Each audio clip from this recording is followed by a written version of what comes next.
25 बातम्यांचे सहप्रायोजक आहेत defence career academy, Chhatrapati Sambhajinagar व कोल्हापूर। युवक युवतींनो, भारतीय सैन्यात घडवा अभिमानास्पद करिअर।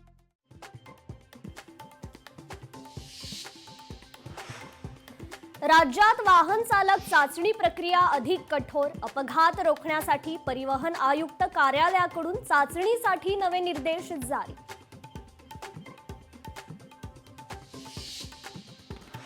पीडब्ल्यूडी मध्ये महाभ्रष्टाचार, योजना राबवायला सरकारकडे पैसे नाहीत पण योजनेच्या नावावर अधिकारी मात्र गब्बर, मनसेच्या संदीप देशपांडेंचा आरोप। शिक्षक भरती घोटाळ्यातील प्रमुख संशयित शरद शिंदे आणि विद्यमान उपसंचालक बीबी चव्हाण अद्याप फरार, शरद शिंदे अनेक संस्थांमध्ये संचालक।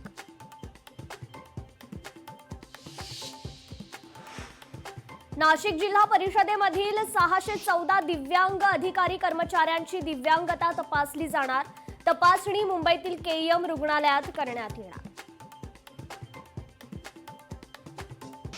नांदेडमध्ये 30 लाख रुपये असलेल्या बॅगची कारमधून चोरी, बॅग चोरून 2 चोरटे पसार, चोरीची घटना सीसीटीव्ही कॅमेऱ्यात चित्रित।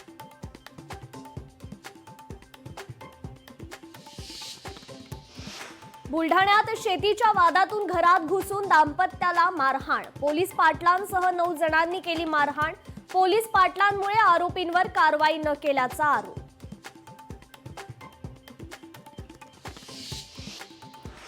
सावनेरमध्ये महिला कबड्डीपटूची आत्महत्या, फसवणूक झाल्यामुळे घेतला टोकाचा निर्णय, कीटकनाशक प्राशन करून आत्महत्या।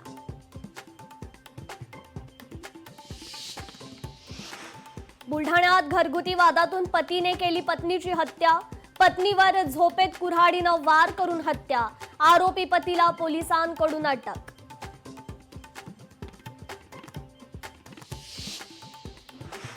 ॲपलचा आयफोन आणि मॅक वापरकर्त्यांना क्रोम ब्राउझर आणि गुगल ॲप्स वापरणं टाळण्याचा सल्ला, सफारी ब्राउझर वापरण्याचं आवाहन।